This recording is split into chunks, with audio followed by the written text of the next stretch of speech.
दिव्य युद्ध आत्मा। एपिसोड 11। प्राचीन रक्षक का क्रोध। मृत्यु घाटी का पूरा क्षेत्र कांप रहा था। विशाल पत्थर का दरवाजा पूरी तरह खुल चुका था। उसके भीतर से निकला प्राचीन रक्षक लगभग 12 फीट लंबा था। उसके शरीर पर काले और नीले रंग का प्राचीन कवच था और उसकी तलवार से नीली बिजली निकल रही थी। पूरा मैदान सन्नाटे में डूब गया। प्रधानाचार्य ने घबराकर कहा, सभी विद्यार्थी तुरंत पीछे हट जाएं। ये साधारण दानव नहीं है। लेकिन प्राचीन रक्षक ने अपनी तलवार जमीन पर मारी। धड़ाम! नीली ऊर्जा की लहर चारों ओर फैल गई।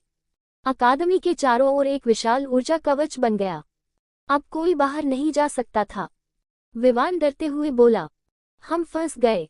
अनन्या ने अपनी तलवार निकाल ली। अब लड़ना ही होगा। प्राचीन रक्षक की गूंजती हुई आवाज पूरे मैदान में फैल गई। जो जीवन रत्न चाहता है, पहले अपनी योग्यता साबित करे। इतना कहते ही उसने बिजली की गति से हमला कर दिया। आर्यन ने दिव्य पंचाप का प्रयोग किया। वह किसी तरह वार से बच गया, लेकिन जमीन कई मीटर तक फट गई। यह बहुत शक्तिशाली है, आर्यन ने मन ही मन कहा। महागुरु वेदांत की आवाज उसके मन में गूंजी। आर्यन, इसकी ताकत से मत लड़ो, इसकी चाल को समझो। आर्यन ध्यान से रक्षक को देखने लगा। हर बार हमला करने से पहले उसकी छाती का नीला रत्न एक पल के लिए चमकता था। यही इसकी कमजोरी है। आर्यन ने धीरे से विवान और अनन्या से कहा, जब मैं संकेत दूं तब तुम दोनों इसका ध्यान भटकाना। दोनों ने सिर हिला दिया। अनन्या ने अपनी बर्फीली शक्ति से रक्षक के पैरों को जमाने की कोशिश की। विवान ने अग्नि ऊर्जा से लगातार हमले किए। रक्षक कुछ क्षण के लिए रुक गया। यही मौका है। आर्यन पूरी गति से दौड़ा। उसके हाथों में सुनहरी ऊर्जा इकट्ठी होने लगी। दिव्य प्रहार तीसरा स्तर। वह हवा में उछला और सीधे रक्षक की छाती पर वार किया। धाम! पूरा मैदान सुनहरी रोशनी से भर गया। रक्षक 2 कदम पीछे हटा, लेकिन गिरा नहीं, बल्कि वह हंसने लगा। अच्छा, बहुत वर्षों बाद किसी ने मुझे पीछे हटाया है। अचानक उसके कवच से काली ऊर्जा निकलने लगी। उसका आकार और भी बड़ा हो गया। प्रधानाचार्य का चेहरा पीला पड़ गया।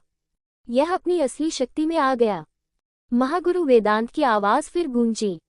आर्यन, अब तुम्हें दिव्य युद्ध आत्मा की पहली मुहर खोलनी होगी। आर्यन चौंक गया।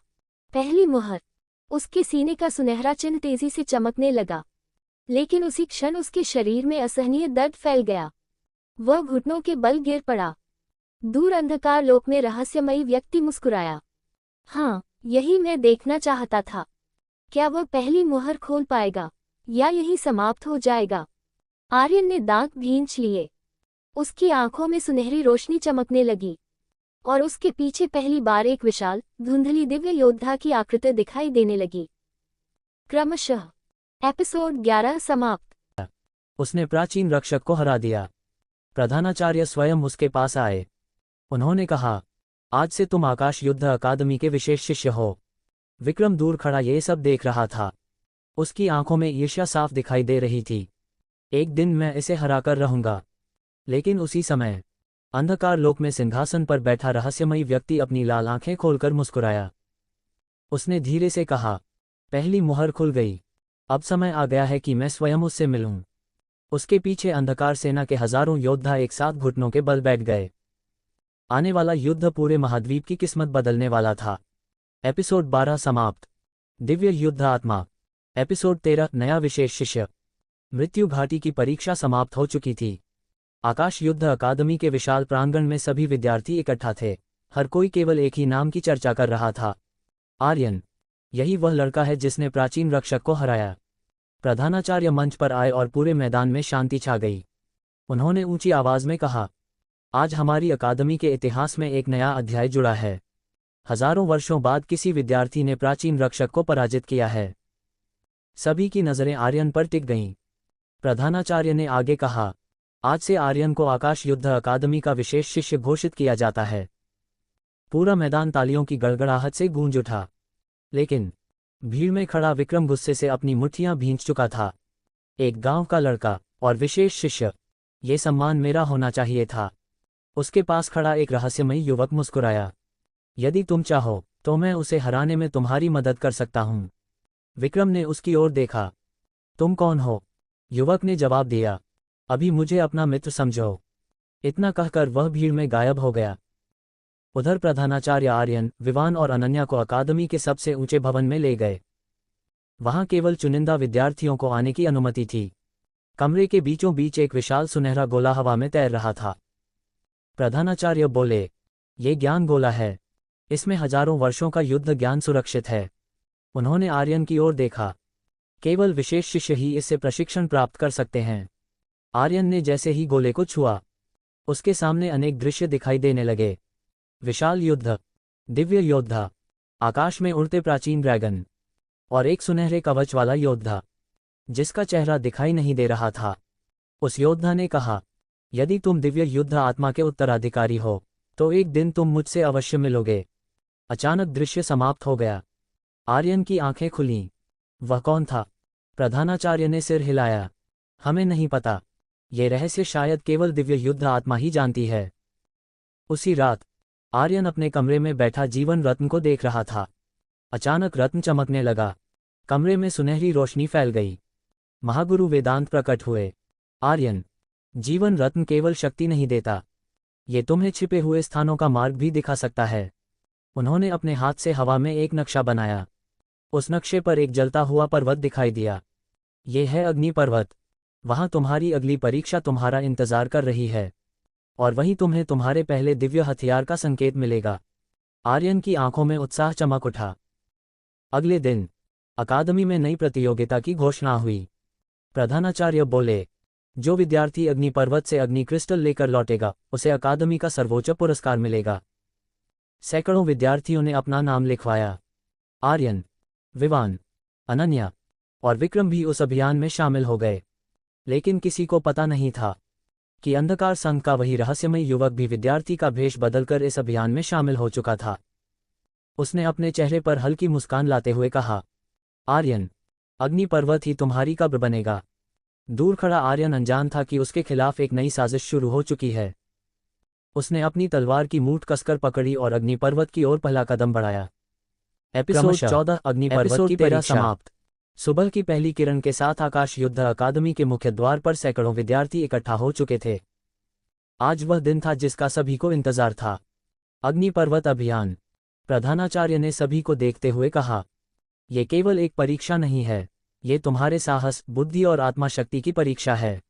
जो भी अग्नि पर्वत के शिखर से अग्नि क्रिस्टल लेकर लौटेगा वही विजेता कहलाएगा। लेकिन सावधान, वहां रहने वाले अग्नि दानव किसी पर दया नहीं करते। सभी विद्यार्थियों ने एक साथ सिर झुका दिया। जी गुरुदेव। कुछ ही देर बाद सभी दल अग्नि पर्वत की ओर निकल पड़े। आर्यन, विवान और अनन्या एक ही दल में थे। दूसरी ओर विक्रम अपने 5 साथियों के साथ आगे बढ़ रहा था। दूर पेड़ों की छाया में वही रहस्यमय युवक सबको देख रहा था। उसने धीरे से कहा, आज पहला जाल बिछाया जाएगा। 3 घंटे की यात्रा के बाद सभी अग्नि पर्वत के नीचे पहुंच गए। पूरा पर्वत लाल चमक रहा था। जगह जगह से लावा बह रहा था। हवा इतनी गर्म थी कि सांस लेना भी कठिन हो रहा था। विवान ने पसीना पोंछते हुए कहा, इतनी गर्मी तो मैंने कभी महसूस नहीं की। अनन्या ने अपनी बर्फीली आत्मा शक्ति से तीनों के चारों ओर ठंडी ऊर्जा का घेरा बना दिया। अब कुछ राहत मिलेगी। आर्यन मुस्कुराया, धन्यवाद। जैसे ही वे पर्वत पर चढ़ने लगे, अचानक जमीन हिलने लगी।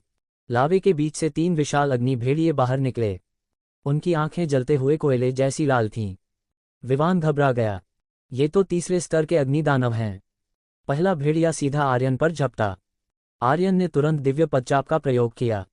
वह हवा की गति से एक ओर हट गया। दूसरा भेड़िया अनन्या पर हमला करने लगा। अनन्या ने अपनी तलवार घुमाई। हिमप्रहार। बर्फ की तेज धार निकलकर भेड़िए से टकराए, लेकिन अग्नि दानव केवल कुछ कदम पीछे हटा। विवान ने अग्नि शक्ति से हमला किया। अग्नि बाण। लेकिन अग्नि दानव पर आग का कोई असर नहीं हुआ। आर्यन ने तुरंत समझ लिया, आग से बने दानव पर आग काम नहीं करेगी। उसने अपनी दिव्य शक्ति इकट्ठी की। दिव्य प्रहार। धाम। एक अग्नि भेड़िया वहीं गिर पड़ा और राख बन गया। बाकी 2 दानव कुछ पल के लिए रुक गए। तीनों ने मिलकर हमला किया। कुछ ही मिनटों में दोनों दानव भी पराजित हो गए। आगे बढ़ते हुए उन्हें एक संकरा पुल मिला। उसके नीचे उबलता हुआ लावा बह रहा था। जैसे ही वे पुल पार करने लगे, अचानक पीछे से जोरदार धमाका हुआ। धड़ाम, पुल का आधा हिस्सा टूट गया। विक्रम चिल्लाया, बचाओ। उसका एक साथी सीधे लावे की ओर गिरने लगा। आर्यन ने बिना सोचे दौड़ लगाए। उसने युवक का हाथ पकड़ लिया। पूरा शरीर हवा में लटक गया।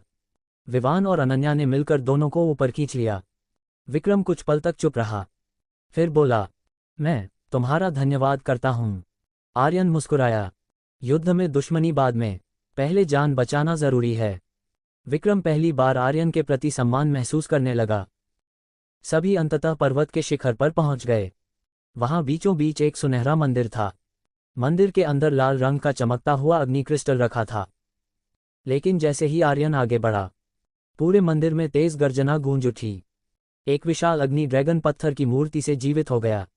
उसके पंख फैलते ही पूरा मंदिर आग से भर गया। ड्रैगन गरज कर बोला, जो अग्नि क्रिस्टल चाहता है, पहले मुझे पराजित करे। आर्यन ने अपनी मुट्ठियां कस लीं। महागुरु वेदांत की आवाज उसके मन में गूंजी, सावधान आर्यन, ये साधारण दानव नहीं बल्कि प्राचीन अग्नि संरक्षक है। ड्रैगन ने मुंह खोला और एक विशाल अग्नि विस्फोट सीधे आर्यन की ओर छोड़ दिया। पूरा मंदिर आग की लपटों में घिर गया। दिव्य युद्धात्मा एपिसोड 14 समाप्त। सूर्य दिव्य तलवार का चयन। अग्नि पर्वत का प्राचीन मंदिर आग की लपटों से घिर चुका था। विशाल अग्नि ड्रैगन आकाश में उड़ रहा था। उसके हर पंख के झटके से आग की वर्षा हो रही थी। आर्यन, विवान, अनन्या और विक्रम चारों ओर से घिर चुके थे। विवान ने घबराकर कहा, अगर यह हमला करता रहा तो पूरा मंदिर टूट जाएगा। अनन्या ने अपनी बर्फीली शक्ति से एक सुरक्षा कवच बनाया, लेकिन कुछ ही क्षणों में वह पिघलने लगा। महागुरु वेदांत की आवाज आर्यन के मन में गूंजी, आर्यन, इसकी ताकत से मत लड़ो, इसके हृदय में छिपे सत्य को खोजो। आर्यन ने ड्रैगन को ध्यान से देखा। उसे महसूस हुआ कि ड्रैगन की आंखों में क्रोध से ज्यादा पीड़ा थी। उसने अपनी तलवार नीचे कर दी। विक्रम चिल्लाया, तुम क्या कर रहे हो? हमला करो। आर्यन शांत स्वर में बोला, नहीं, ये हमारी परीक्षा ले रहा है। ड्रैगन गर्जा और बिजली जैसी गति से नीचे उतरा, लेकिन अंतिम क्षण में उसने अपना हमला रोक लिया। उसने पहली बार इंसानी भाषा में कहा, तुमने शक्ति से पहले बुद्धि को चुना। पूरा मंदिर सुनहरी रोशनी से भर गया।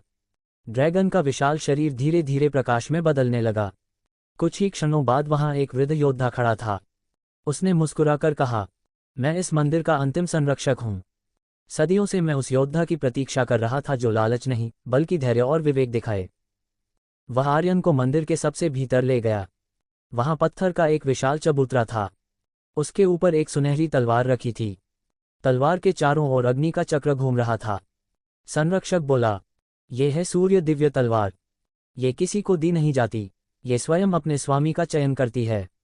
आर्यन धीरे धीरे आगे बढ़ा। जैसे ही उसने तलवार की मूठ पकड़ी, धाम, पूरा मंदिर कांप उठा। अग्नि का चक्र टूट गया। तलवार तेज सुनहरी रोशनी से चमकने लगी। बाहर खड़े सभी विद्यार्थी उस प्रकाश को देखकर हैरान रह गए। विक्रम ने अविश्वास से कहा, तलवार, इसने आर्यन को स्वीकार कर लिया। आर्यन ने तलवार उठाई। उसी क्षण उसके शरीर में नई शक्ति दौड़ गई। उसकी आंखों में पहले से अधिक तेज आ गया। महागुरु वेदांत की आवाज सुनाई दी, अब तुम केवल एक साधक नहीं रहे, तुम दिव्य अस्त्र के धारक भी बन चुके हो। लेकिन तभी मंदिर की दीवारों पर काला धुआं फैलने लगा। एक रहस्यमयी व्यक्ति प्रकट हुआ। वह काले वस्त्र पहने हुए था और उसके चेहरे पर लोहे का मुखौटा था। उसने ताली बजाते हुए कहा, बहुत अच्छा आर्यन, आखिरकार तुमने सूर्य दिव्य तलवार पा ही ली। आर्यन ने तलवार उसकी ओर तान दी। तुम कौन हो? वह मुस्कुराया, मैं अंधकार संघ का सेनापति हूं, कालवीर। पूरा मंदिर उसकी काली आत्मा ऊर्जा से कांपने लगा। विवान और अनन्या उसके दबाव से घुटनों पर आ गए। केवल आर्यन ही खड़ा रह सका। कालवीर बोला, आज मैं तुमसे लड़ने नहीं आया, मैं सिर्फ ये देखने आया था कि भविष्य का सबसे बड़ा शत्रु कितना शक्तिशाली है। इतना कहकर उसने अपनी हथेली उठाई। मंदिर के फर्श पर एक काला चिन्ह बन गया। अगली बार जब हम मिलेंगे, तब तुमसे ये तलवार भी छीन लूंगा और तुम्हारी दिव्य युद्ध आत्मा भी। एक जोरदार धमाके के साथ वह काले धुएं में गायब हो गया। मंदिर में फिर से शांति छा गई। संरक्षक ने गंभीर स्वर में कहा, आर्यन, अब तुम्हारा नाम अंधकार संघ की सबसे खतरनाक सूची में शामिल हो चुका है। आज से तुम्हारी हर सांस पर उनके योद्धाओं की नजर रहेगी। आर्यन ने सूर्य दिव्य तलवार को अपने हाथ में कसकर पकड़ा। उसने दृढ़ आवाज में कहा, चाहे जितने भी दुश्मन सामने आएं, मैं अपनी शक्ति का उपयोग हमेशा निर्दोष लोगों की रक्षा के लिए करूंगा। दूर अंधकार लोक में कालवीर एक विशाल सिंहासन के सामने घुटनों के बल बैठा। सिंहासन पर बैठी रहस्यमयी आकृति ने अपनी लाल आंखें खोलीं। उसने धीमे स्वर में कहा, अब समय आ गया है दिव्य युद्ध आत्मा और अंधकार संघ के बीच असली युद्ध शुरू करने का। एपिसोड 15 समाप्त। दिव्य युद्ध आत्मा। एपिसोड 16 अंधकार संघ का पहला हमला। अग्नि पर्वत से लौटने के बाद पूरा आकाश युद्ध अकादमी उत्सव मना रही थी। आर्यन के हाथ में अब सूर्य दिव्य तलवार थी। उसकी वीरता की चर्चा पूरे महाद्वीप में फैल चुकी थी। लेकिन अंधकार लोक में गहरा सन्नाटा था। विशाल काले सिंहासन पर बैठा रहस्यमयी सम्राट अपनी लाल आंखों से एक जादुई दर्पण देख रहा था। दर्पण में आर्यन दिखाई दे रहा था। उसने धीमी आवाज में कहा, कालवीर, अब समय आ गया है। कालवीर घुटनों के बल झुक गया। आज्ञा दीजिए स्वामी। आकाश युद्ध अकादमी पर हमला करो, लेकिन आर्यन को मारना मत। उसे जीवित मेरे पास लेकर आना। जी स्वामी। उसी रात आकाश युद्ध अकादमी में सब शांत था। विद्यार्थी अपने कमरों में सो रहे थे। आर्यन अपनी नई तलवार का अभ्यास कर रहा था। अचानक उसकी सूर्य दिव्य तलवार तेजी से चमकने लगी। महागुरु वेदांत की आवाज सुनाई दी, आर्यन, खतरा पास आ चुका है। तभी धड़ाम, अकादमी का मुख्य द्वार एक भीषण विस्फोट के साथ टूट गया। पूरा आकाश काले धुएं से भर गया। सैकड़ों काले वस्त्रधारी योद्धा अकादमी में घुस आए। उनके हाथों में काली तलवारें थीं। सबसे आगे कालवीर खड़ा था। वह जोर से बोला, आज से यह अकादमी अंधकार संघ के अधीन है। विद्यार्थियों में अफरा तफरी मच गई। प्रधानाचार्य तुरंत बाहर आए। उन्होंने अपनी आत्मा शक्ति प्रकट की। उनके पीछे एक विशाल स्वर्ण गरुड़ दिखाई दिया। जब तक मैं जीवित हूं, तुम इस अकादमी को छू भी नहीं सकते। कालवीर हंस पड़ा, तो पहले तुम्हें ही हटाना होगा। दोनों के बीच भयंकर युद्ध शुरू हो गया। आकाश में बिजली चमकने लगी। ऊर्जा की टक्कर से पूरी धरती कांप उठी। दूसरी ओर अंधकार संघ के योद्धा विद्यार्थियों पर हमला करने लगे। विवान ने अपनी अग्नि शक्ति से कई दुश्मनों को पीछे धकेल दिया। अनन्या ने बर्फ की दीवार बनाकर घायल विद्यार्थियों की रक्षा की, लेकिन दुश्मनों की संख्या बहुत ज्यादा थी। आर्यन ने सूर्य दिव्य तलवार निकाल ली। तलवार से सुनहरी रोशनी फैल गई। एक अंधकार योद्धा उस पर झपटा। आर्यन ने एक ही वार किया। छनन, उसकी काली तलवार दो टुकड़ों में टूट गई। दूसरे ही पल 3 और योद्धे एक साथ उस पर टूट पड़े। आर्यन ने दिव्य पदचाप का प्रयोग किया। वह बिजली की गति से उनके पीछे पहुंचा। सूर्य तलवार कला प्रथम प्रहार। धाम, सुनहरी ऊर्जा की लहर निकली। तीनों योद्धे दूर जाकर गिर पड़े। पूरा मैदान सुनहरी रोशनी से भर गया। कालवीर ने यह दृश्य देखा और मुस्कुराया। अच्छा, अब मैं स्वयं तुम्हारी परीक्षा लेता हूं। वह हवा में उड़कर सीधे आर्यन के सामने आ गया। उसकी काली तलवार से भयावह ऊर्जा निकल रही थी।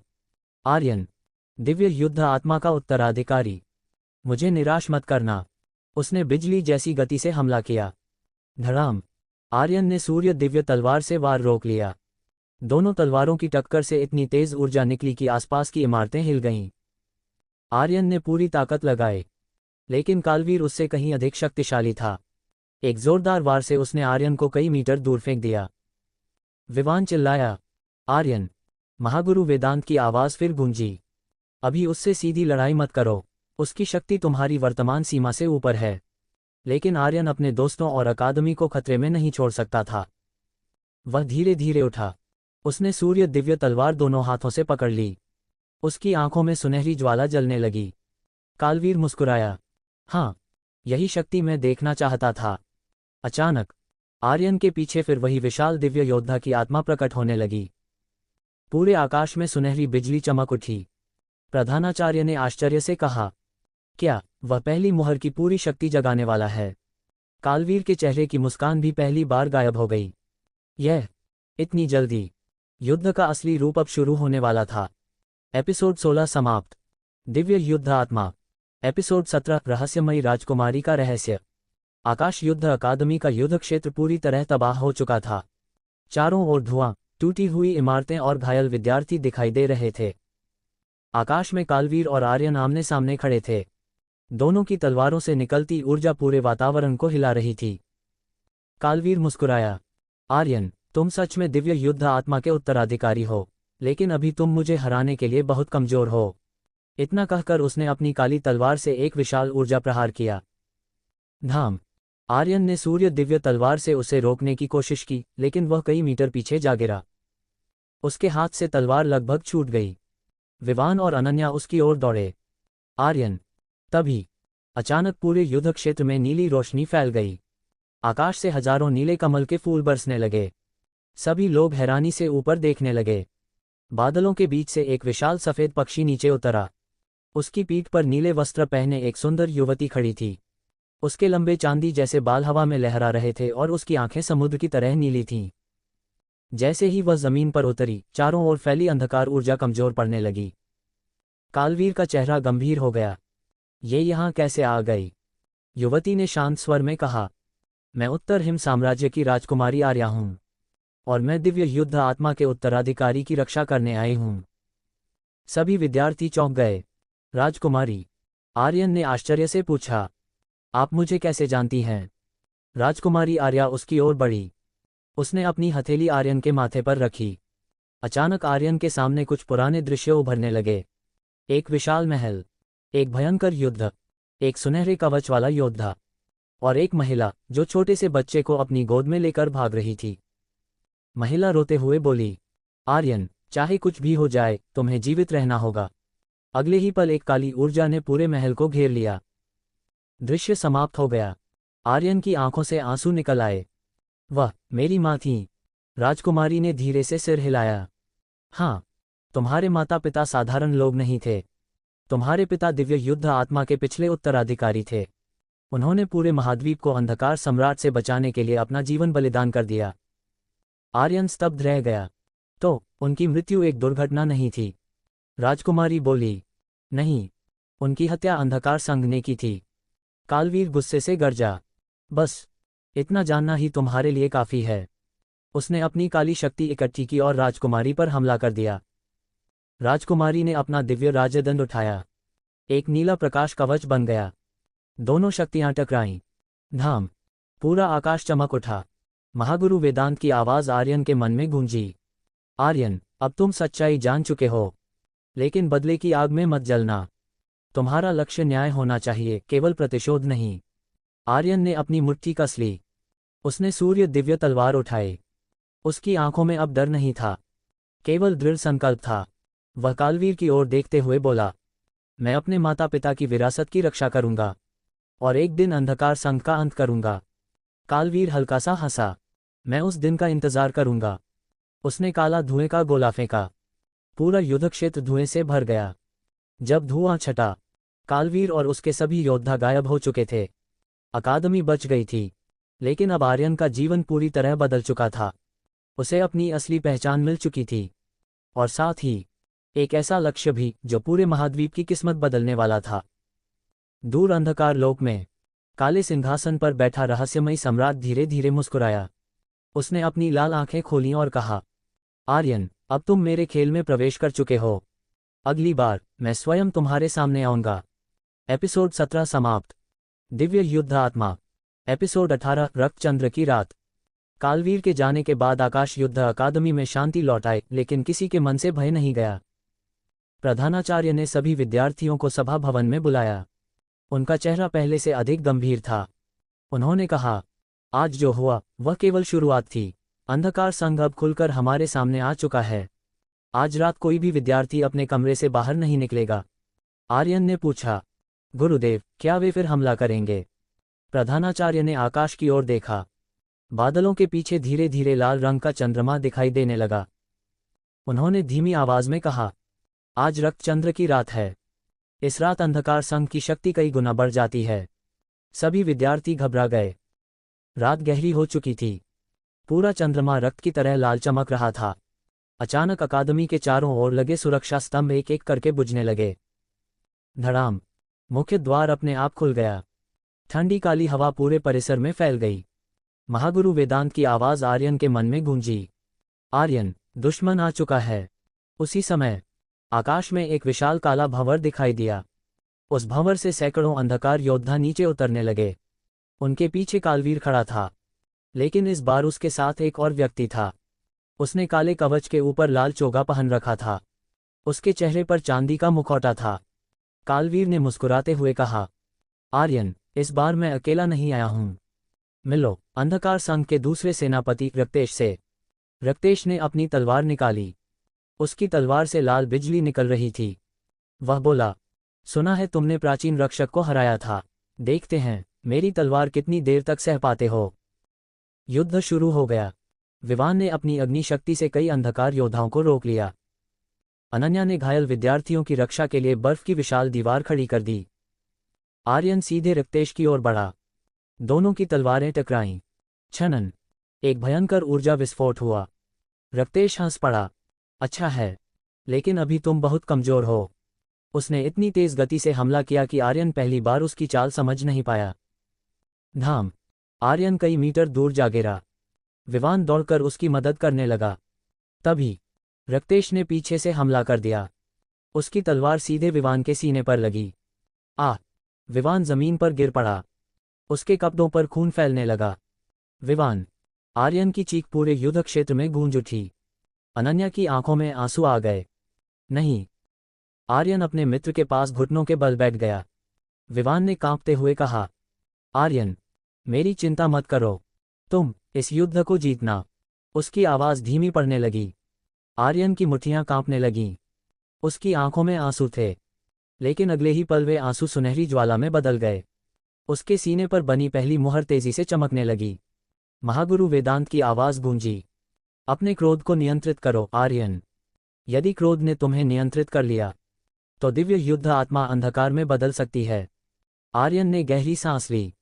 उसने विवान का हाथ पकड़ा और धीरे से कहा, मैं वादा करता हूं, तुम्हारा बलिदान व्यर्थ नहीं जाएगा। वह धीरे धीरे खड़ा हुआ। सूर्य दिव्य तलवार उसके हाथ में पहले से कहीं अधिक चमकने लगी। आकाश में लाल चंद्रमा और सुनहरी रोशनी आमने सामने दिखाई दे रहे थे। रक्तेश पहली बार गंभीर हुआ। ये शक्ति, क्या ये दूसरी मुहर के जागने का संकेत है? आर्यन ने बिना कुछ कहे तलवार आगे कर दी। उसकी आंखों में अब केवल एक लक्ष्य था, अंधकार संघ को रोकना। दूर अंधकार लोक में सिंहासन पर बैठा रहस्यमयी सम्राट मुस्कुराया। बहुत अच्छा, दूसरी मुहर जागने वाली है। यही वह क्षण है जिसका मैं वर्षों से इंतजार कर रहा था। रक्तचंद्र की लाल रोशनी पूरे आकाश पर फैल गई और आर्यन के शरीर से निकलती सुनहरी ऊर्जा उससे टकराने लगी। एक ऐसा परिवर्तन शुरू हो चुका था जो पूरे महाद्वीप का भविष्य बदलने वाला था। क्रमशः एपिसोड 18 समाप्त। दिव्य युद्ध आत्मा। एपिसोड 19 दूसरी मुहर का जागरण। रक्तचंद्र की लाल रोशनी पूरे आकाश पर छाई हुई थी। आकाश युद्ध अकादमी का मैदान युद्ध की आग में जल रहा था। चारों ओर घायल विद्यार्थी पड़े थे। अनन्या घायल विद्यार्थियों की रक्षा कर रही थी, जबकि प्रधानाचार्य कालवीर को रोकने की पूरी कोशिश कर रहे थे। लेकिन आर्यन की नज़र केवल एक ही जगह थी। जमीन पर घायल पड़ा उसका सबसे अच्छा मित्र विवान। उसके कपड़ों पर खून फैल चुका था। विवान ने धीरे धीरे अपनी आंखें खोलीं। आर्यन, मेरे लिए मत लड़ना, सभी की रक्षा करना। इतना कहकर वह बेहोश हो गया। आर्यन की आंखों में आंसू आ गए। उसने अपनी मुट्ठियां कस लीं। सूर्य दिव्य तलवार तेजी से चमकने लगी। उसी समय महागुरु वेदांत की आवाज़ उसके मन में गूंजी, आर्यन, याद रखो, सच्चा योद्धा क्रोध से नहीं, अपने कर्तव्य से लड़ता है। आर्यन ने गहरी सांस ली। उसने अपने आंसू पोंछे और धीरे धीरे खड़ा हो गया। उसके चारों ओर सुनहरी ऊर्जा घूमने लगी। रक्तेश हंसते हुए बोला, क्या हुआ? तुम्हारी सारी ताकत खत्म हो गई? आर्यन ने शांत स्वर में कहा, नहीं, अब मेरी असली शक्ति जागेगी। अचानक उसके सीने पर बनी पहली मुहर के ऊपर दूसरा सुनहरा चिन्ह चमकने लगा। टनन, ऐसा लगा जैसे कोई प्राचीन जंजीर टूट गई हो। पूरा आकाश सुनहरी बिजली से भर गया। आर्यन के पीछे खड़ी दिव्य योद्धा की आत्मा अब पहले से कहीं अधिक स्पष्ट दिखाई देने लगी। उसके कंधों पर सुनहरा कवच था और हाथ में विशाल दिव्य भाला। प्रधानाचार्य आश्चर्य से बोले, दूसरी मुहर सचमुच खुल गई। कालवीर पहली बार घबरा गया। असंभव, इतनी कम उम्र में 2 मुहरें। रक्तेश ने बिना समय गंवाए हमला कर दिया। उसकी लाल बिजली सीधे आर्यन की ओर बढ़ी, लेकिन आर्यन ने केवल अपना हाथ आगे बढ़ाया। सुनहरी ऊर्जा की ढाल बन गई। रक्तेश का हमला उसी क्षण नष्ट हो गया। पूरा मैदान स्तब्ध रह गया। आर्यन की आवाज़ पहले से कहीं अधिक गंभीर हो चुकी थी। अब मेरी बारी है। वह बिजली की गति से आगे बढ़ा। सूर्य तलवार कला दूसरा रूप। धाम।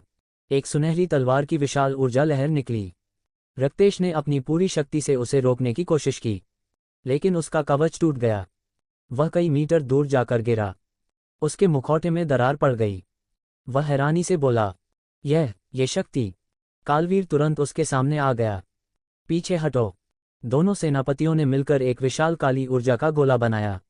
पूरा आकाश अंधकार से भर गया। महागुरु वेदांत बोले, आर्यन, यदि यह हमला अकादमी तक पहुंच गया तो हजारों लोग मारे जाएंगे। आर्यन ने सूर्य दिव्य तलवार दोनों हाथों से पकड़ ली। उसके पीछे दिव्य योद्धा की आत्मा ने भी अपना भाला उठाया। दिव्य सूर्य प्रहार। धाम।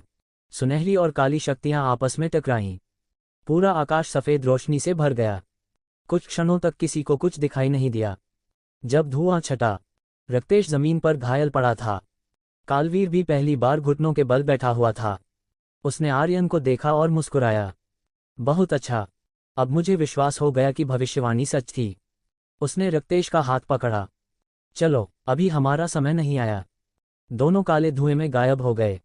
अंधकार संघ की सेना भी पीछे हट गई। युद्ध समाप्त हो चुका था।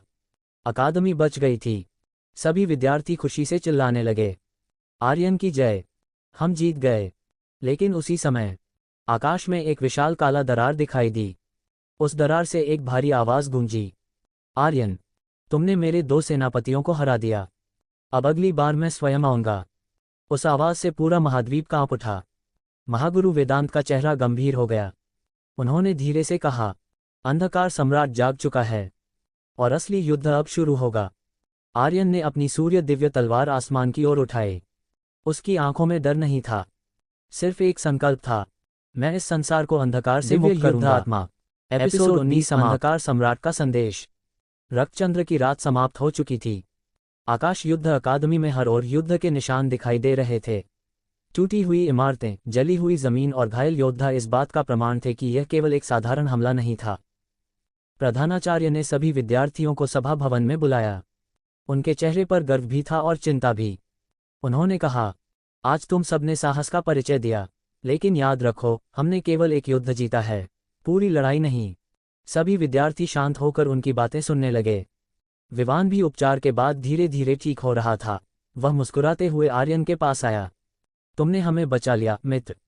आर्यन ने उसका कंधा पकड़कर कहा, हमने मिलकर ये लड़ाई जीती है। अनन्या भी मुस्कुराए, अब हमारी टीम पहले से भी ज्यादा मजबूत है। उसी समय अचानक पूरा सभा भवन कांपने लगा। आकाश काला पड़ गया। सूरज के सामने एक विशाल काला गोला प्रकट हुआ। उस गोले के भीतर से 2 लाल आंखें दिखाई दीं। सभी के शरीर में डर की लहर दौड़ गई। प्रधानाचार्य तुरंत खड़े हो गए। उन्होंने धीरे से कहा, अंधकार सम्राट। पूरा आकाश उसकी आवाज से गूंज उठा, आर्यन, तुमने मेरी योजना कई बार विफल की है। अब मैं तुम्हें एक अवसर देता हूं। यदि तुम स्वयं मेरे पास आ जाओ तो मैं इस अकादमी को छोड़ दूंगा। पूरा मैदान सन्नाटे में डूब गया। कुछ विद्यार्थी डर गए, कुछ ने आर्यन की ओर देखा। आर्यन एक कदम आगे बढ़ा, मैं कभी निर्दोष लोगों को बचाने के लिए स्वयं को बलिदान करने से नहीं डरूंगा। लेकिन तभी प्रधानाचार्य ने उसका हाथ पकड़ लिया, नहीं, यही वह चाहता है, तुम उसके जाल में नहीं फंसोगे। अंधकार सम्राट जोर से हंसा, ठीक है, तो मैं तुम्हें 10 दिनों का समय देता हूं। 10 दिन बाद मैं स्वयं इस महाद्वीप पर उतरूंगा, और उस दिन या तो दिव्य युद्ध आत्मा समाप्त होगी या अंधकार साम्राज्य। इतना कहते ही काला गोला गायब हो गया। आकाश फिर से सामान्य हो गया। लेकिन सभी जानते थे, अब समय बहुत कम बचा था। उसी रात महागुरु वेदांत आर्यन के सामने प्रकट हुए। उन्होंने गंभीर स्वर में कहा, आर्यन, अब तुम्हारा प्रशिक्षण बदलना होगा। यदि तुम्हें अंधकार सम्राट का सामना करना है तो केवल सूर्य दिव्य तलवार पर्याप्त नहीं होगी। उन्होंने हवा में एक प्राचीन नक्शा बनाया। उसमें 4 अलग अलग स्थान चमक रहे थे। 1 हिमशिखर, 2 वज्र वन, 3 समुद्र का खोया हुआ मंदिर, 4 स्वर्ग द्वार। महागुरु बोले, इन 4 स्थानों पर 4 दिव्य अवशेष छिपे हैं। जो भी उन्हें प्राप्त करेगा वही दिव्य युद्ध आत्मा की अगली शक्तियों को जागृत कर सकेगा। आर्यन ने पूछा, सबसे पहले हमें कहाँ जाना होगा? महागुरु ने नक्शे के उत्तर दिशा वाले भाग की ओर इशारा किया। हिमशिखर, वहां तुम्हारी प्रतीक्षा केवल एक दिव्य अवशेष नहीं, बल्कि तुम्हारे अतीत का एक और रहस्य भी कर रहा है। अगली सुबह आर्यन, विवान, अनन्या और कुछ चुने हुए योद्धा हिम शिखर की यात्रा पर निकल पड़े।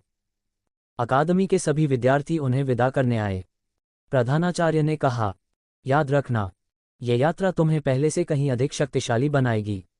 आर्यन ने सूर्य दिव्य तलवार को अपनी पीठ पर बांधा।